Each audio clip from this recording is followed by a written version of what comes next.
Hello दोस्तों, सभी को नमस्कार, राधे राधे। सभी दोस्तों का स्वागत है YouTube channel let's education Kotputli platform पे। तो आज की क्लास का अपना टॉपिक है भारतीय राजनीति, इंडियन पॉलिटी से संबंधित क्वेश्चंस करेंगे इस क्लास के अंदर।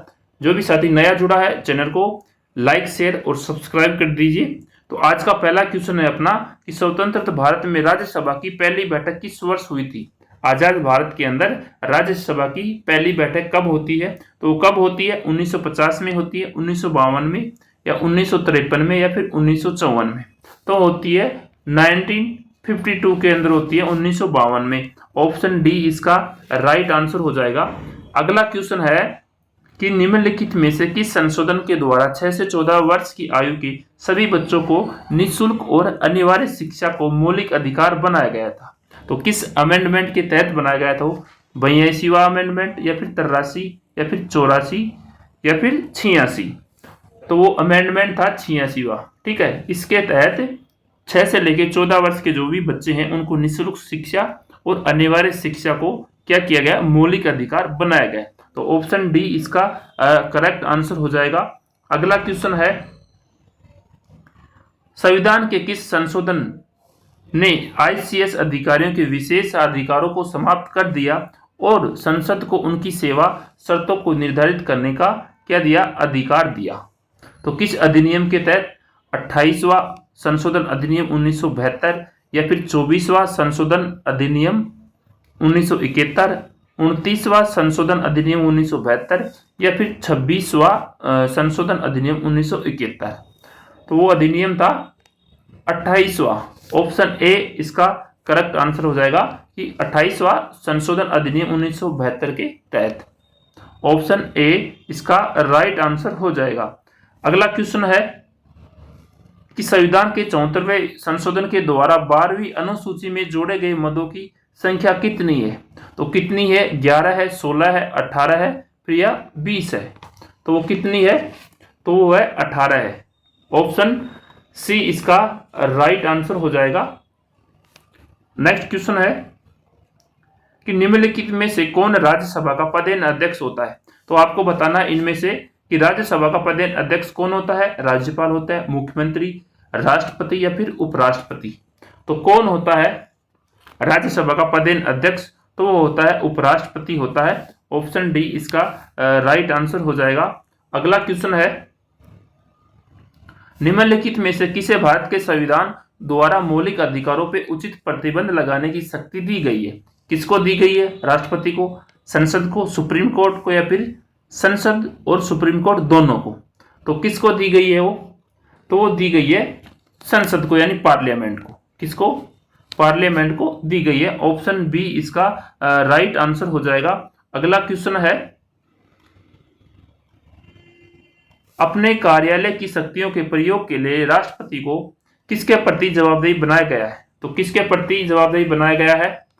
केवल सर्वोच्च न्यायालय, या फिर भारत के केवल मुख्य न्यायाधीश, या तो सर्वोच्च न्यायालय या उच्च न्यायालय, या उपरोक्त में से कोई नहीं? तो इसमें हो जाएगा उपरोक्त में से कोई नहीं, यानी डी इसका राइट आंसर हो जाएगा। नेक्स्ट क्वेश्चन है, भारत सरकार अधिनियम 1952 के तहत अवशिष्ट शक्तियां किसे दी गई है? कि तो किसको दी गई है? अधिनियम 1935 के तहत अवशिष्ट शक्तियां राज्य सचिव को, गवर्नर जनरल या वायसराय को, या फिर केंद्रीय विधानमंडल को, या फिर ब्रिटिश सम्राट को? तो किसको दी गई है वो?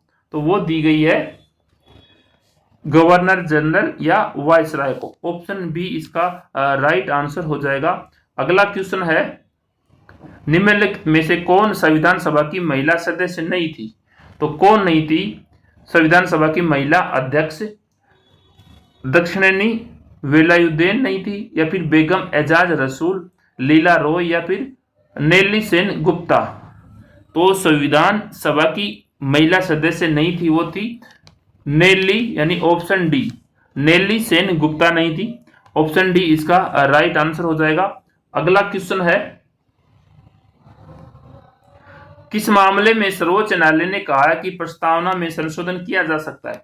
तो बताइए ऐसा कौन सा मामला है जिसके अंदर सुप्रीम कोर्ट ने कहा है कि प्रस्तावना में क्या संशोधन यानी अमेंडमेंट किया जा सकता है? मिनर्वा मिल्स केस के अंदर, या फिर बेरूबरी यूनियन केस में, या फिर केशवानंद भारती केस में, फिर SR बम्बई केस के अंदर? तो किसके अंदर कहा है? वो कहा केशवानंद भारती केस के अंदर। ऑप्शन सी इसका राइट आंसर हो जाएगा। नेक्स्ट क्वेश्चन है कि स्वतंत्र भारत की पहली कैबिनेट में विदेश और राष्ट्रमंडल संबंधों का पोर्टफोलियो किसके पास था? तो किसके पास में था? जवाहरलाल नेहरू, सरदार वल्लभ भाई पटेल, डॉक्टर राजेंद्र प्रसाद, या फिर मौलाना अब्दुल कलाम आजाद? तो किसके पास में था पोर्टफोलियो? वो था जवाहरलाल नेहरू। ऑप्शन ए इसका करेक्ट आंसर हो जाएगा। अगला क्वेश्चन है कि साइमन कमीशन की सिफारिशों को निम्नलिखित में से किसमें शामिल किया गया था? तो बताइए किसके अंदर शामिल किया गया था? जो साइमन मिशन की सिफारिशें हैं, भारत सरकार अधिनियम 1935, फिर माउंटबेटन योजना, या फिर भारतीय स्वतंत्रता अधिनियम 1947, या फिर अगस्त प्रस्ताव? तो किसके अंदर शामिल किया गया था? तो भारत सरकार अधिनियम 1935 के अंदर शामिल किया गया था। ऑप्शन ए इसका राइट आंसर हो जाएगा। अगला क्वेश्चन है किस अधिनियम ने लंदन में भारत के लिए उच्चायुक्त का एक नया कार्यालय बनाया और उसे भारत के राज्य सचिव के द्वारा किए गए कुछ कार्यों को स्थानांतरित कर दिया गया? तो बताइए किस अधिनियम के तहत? भारतीय परिषद अधिनियम 1909, फिर भारत सरकार अधिनियम 1919, या फिर भारत सरकार अधिनियम 1935, या भारत स्वतंत्रता अधिनियम 1947? तो वो अधिनियम था भारत सरकार अधिनियम 1919। ऑप्शन बी इसका राइट आंसर हो जाएगा। अगला क्वेश्चन है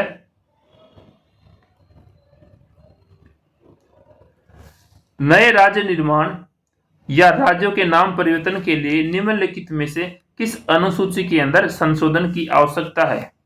तो कौन सी सूची के अंदर आवश्यकता है? वो पहली अनुसूची, दूसरी, तीसरी और चौथी?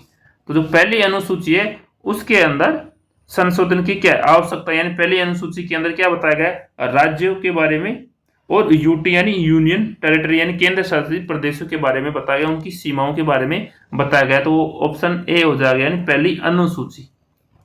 अगला क्वेश्चन है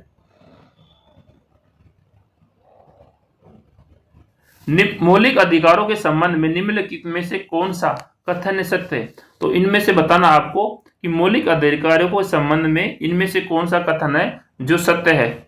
उन्हें निलंबित नहीं किया जा सकता, या फिर उन्हें राष्ट्रपति की इच्छा पर निलंबित किया जा सकता है, उन्हें प्रधानमंत्री के आदेश से निलंबित किया जा सकता है, या फिर आपातकाल के दौरान उन्हें निलंबित किया जा सकता है? तो ऑप्शन डी अपना राइट आंसर हो जाएगा कि आपातकाल के दौरान उन्हें निलंबित किया जा सकता है। अगला क्वेश्चन है कि राजनीति के निर्देशक सिद्धांतों को किस देश के संविधान से अपनाया गया है? जो राजनीति के निर्देशक सिद्धांत हैं उनको किस देश के संविधान से अपनाया गया है? कनाडा, दक्षिण अफ्रीका, ऑस्ट्रेलिया, फिर आयरलैंड? तो अपना गया आयरलैंड। ऑप्शन डी इसका राइट आंसर हो जाएगा। नेक्स्ट क्वेश्चन है निम्नलिखित में से कौन सा विश्व का पहला और सबसे पुराना संघ है? तो बताओ इनमें से कौन सा है जो विश्व का पहला और सबसे पुराना संघ है? कनाडा है, जापान है, यूएसए है, या फिर भारत है? तो वो है यूएसए यानी अमेरिका। ठीक है, ऑप्शन सी इसका राइट आंसर। नेक्स्ट क्वेश्चन है कौन तय करता है कि लाभ का पद क्या है? कौन तय करता है कि लाभ का पद क्या है? तो कौन तय करता है? राष्ट्रपति करता है, संसद करता है, सुप्रीम कोर्ट, या फिर राज्यपाल? तो वो कौन करता है? तो वो करता है संसद करती है। Option B right answer. अगला क्वेश्चन है कि संविधान का कौन सा भाग संसद के संगठन, संरचना, अवधि, अधिकारियों, प्रक्रियाओं, विशेषाधिकारों, शक्तियों आदि से संबंधित है?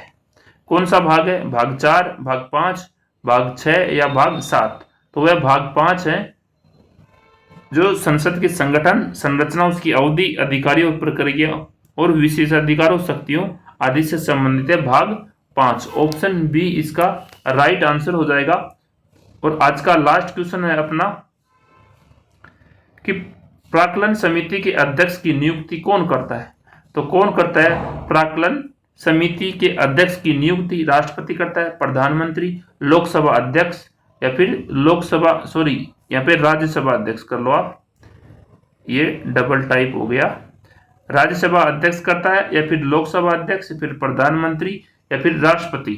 तो करता है लोकसभा अध्यक्ष करता है प्राक्कलन समिति के अध्यक्ष की नियुक्ति। तो ऑप्शन डी इसका राइट आंसर हो जाएगा।